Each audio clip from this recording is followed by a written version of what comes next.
Now that we've finished this, I have another idea. I was thinking of putting a Greywater tank in the under the van. Ah, right. It's just that we seem to miss a couple of free camps when we're travelling because councils require Greywater storage. So, what do you think? Can we put that's another brilliant idea. You reckon? I love putting water tanks in. You'd love to put a water tank in? Oh, yes. Oh, this fills my heart with... Absolute pleasure. Oh, yes. And joy. Oh, God. And does it bring back memories? Oh, yes. The barbecue boot slide? Yeah, it was fantastic. All right, well, I think we should give it a go anyway. No choice. Righto. We'll have a go. We're at home at the moment, between trips, and there's a couple of jobs we have to do. One thing we don't have is a Greywater tank, and so we had anticipated that we might try and fit one. Now, we're no experts, so this is going to be a bit of a challenge for us, isn't it, Ron? Big challenge. Anyway, we'll give it a go. Let's have a look. Well, the first step is to get under the van and have a look at what we've got to work with. Yep.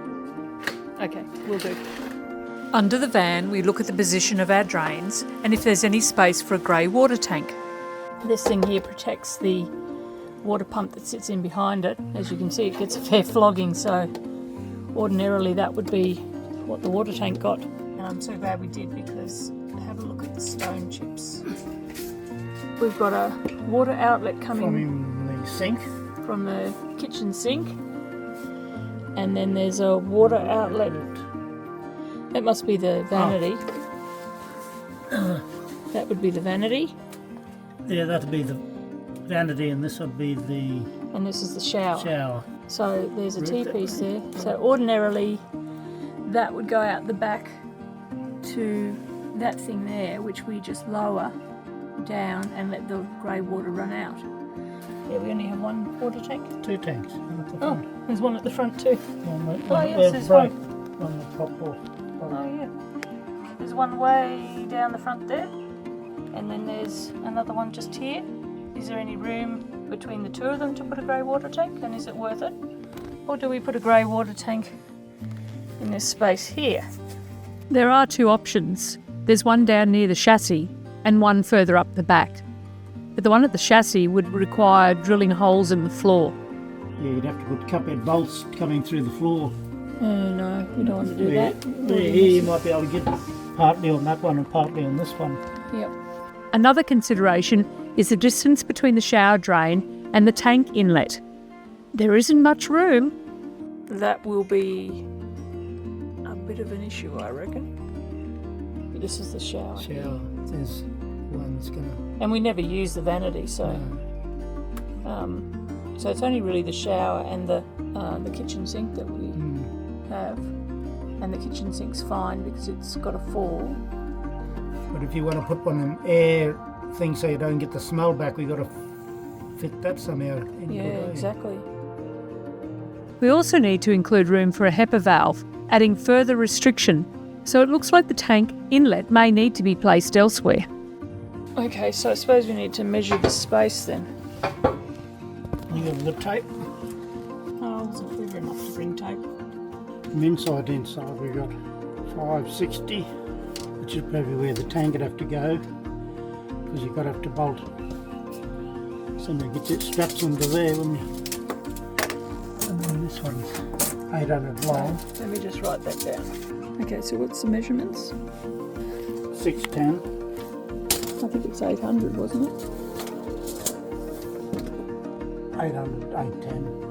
810. And that's 300 deep, isn't it? Long and 300 deep. Okay. Considering that we wanted a tank that would really only be used occasionally, likely for just an overnight stay, and not wanting to over-capitalise, we decided to buy a simple 50-litre tank that would be strapped and fastened to the floor beams. With the fall from the shower drain to the tank inlet being marginal, it was likely grey water from the kitchen sink could flow back into the shower. So we also bought the smallest HEPA valve on the market to prevent this from happening, and because we didn't have a great deal of room to play with. I just want to put in a little bit of a caveat here. It's our attempt. We haven't sought any advice from experts. The only thing that we've really done is looked at a gentleman who posted something on YouTube, and that's where we hope to do this, should it all be successful. So fingers crossed. Okay, so there's the drain hole. I'm using wax and grease remover, and this is the plug that we're putting in. This plug here, which has a nut that goes on the thread, it comes from Roadtech Marine.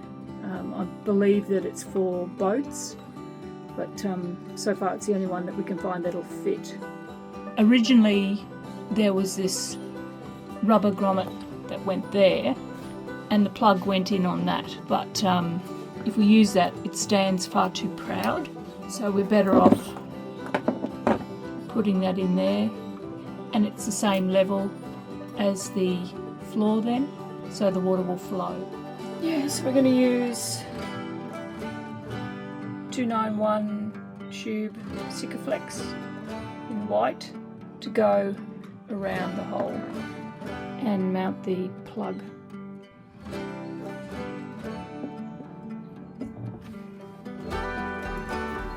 Okay, there's little gaps, so I'm going to fill that with some more Sikaflex. So that's probably as good as it's going to get, considering.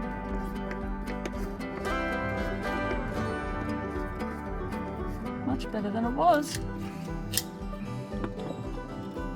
That's it with the plate on it to secure the floor, which was a little bit, how's your father, around the plug, so that's all good. And that comes out, so somehow we've got to attach that valve with minimal effort and plenty of fall. And now we're going to get an elbow in there.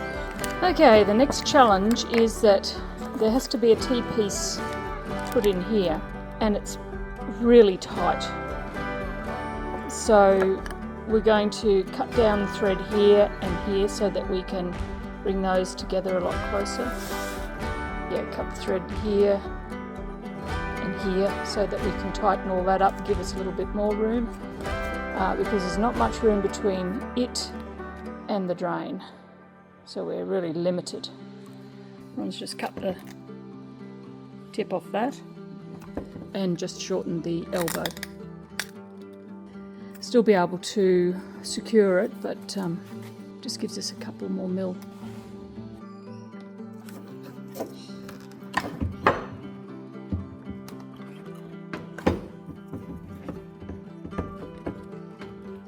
Oh, here's one.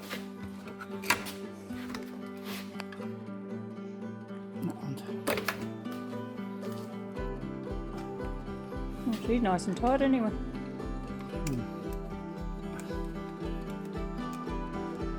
So this piece here was too small to fit into there, and so we had to build it out. So what I did was I actually found some, would you believe, some vacuum cleaner pipe, and I cut it, and then that's gone in there, so that should hold everything tight.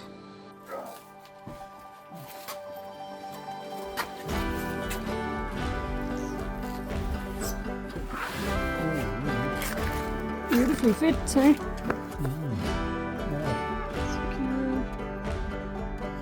I don't think we could get any higher. Couldn't leave it up behind there.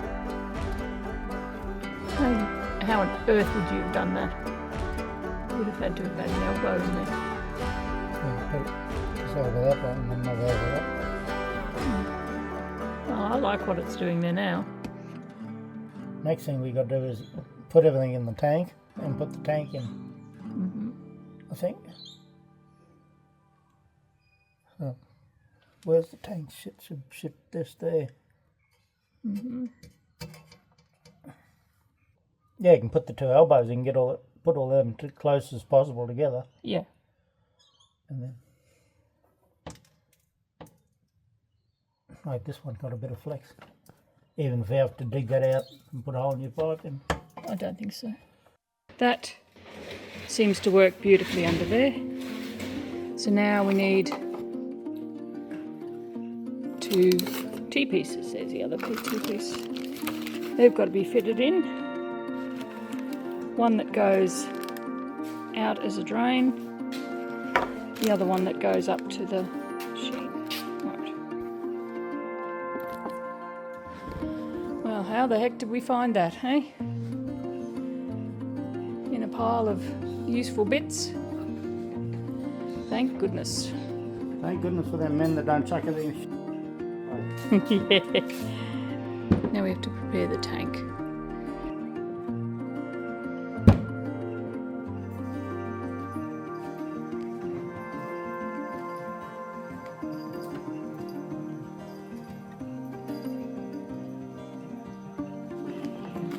You reckon it's time? You reckon it's waterproofish?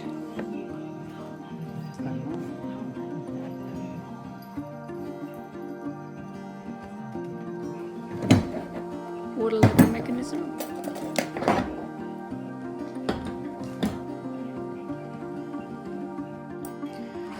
Alright, we're testing to see whether or not there's any leaking.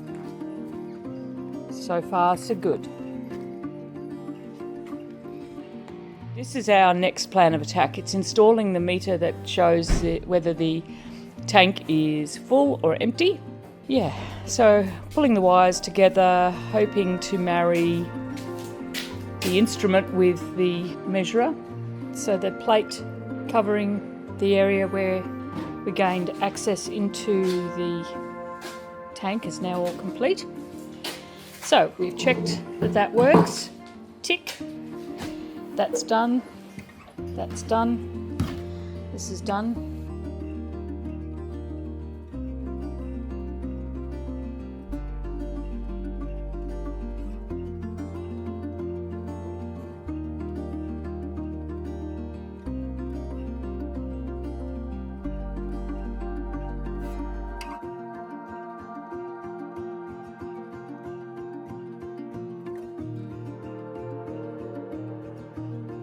So this is the first look at the plumbing that's to go next to the tank. So far so good.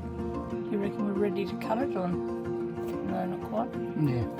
Oh, so that plastic there may be too long.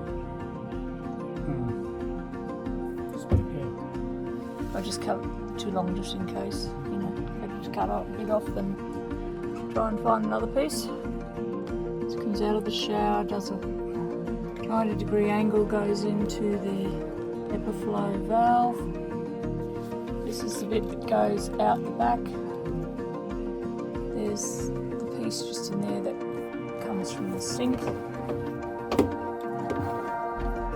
There's a tap, it's under the van, but that's okay because we're going to be using this tank occasionally, not all the time. So that's where it goes into the tank.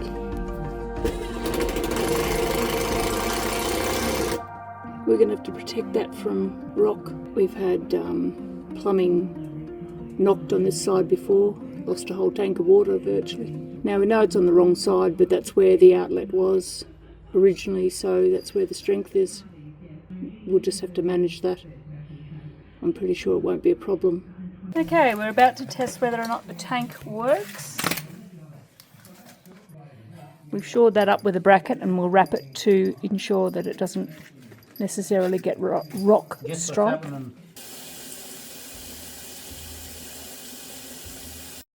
It's time to mount and wire up the water level gauge. The gauge is connected to the 12 volt directly from the battery management system. It's not all good. Somehow, despite rewiring several times, the gauge ends up working in reverse.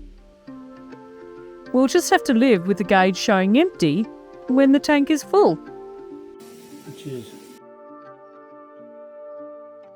And the earth should go to... Blue goes to ground, which is an earth. There, so Oh, it's a miracle.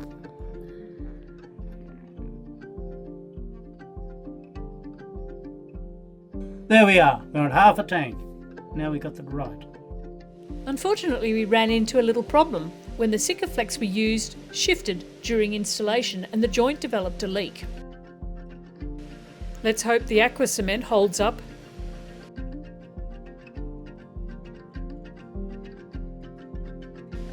Our next challenge was how to mount the tank drain hose. After much debate, we came up with a comfortable solution. So this is our wood box, the back of the van, and Ron screwed the blank into the wood box so that the Greywater hose has somewhere to attach. And then you just pull those off, undoes. To protect the very exposed joint from rock strike, we used our trusty garden edging to install a protective barrier.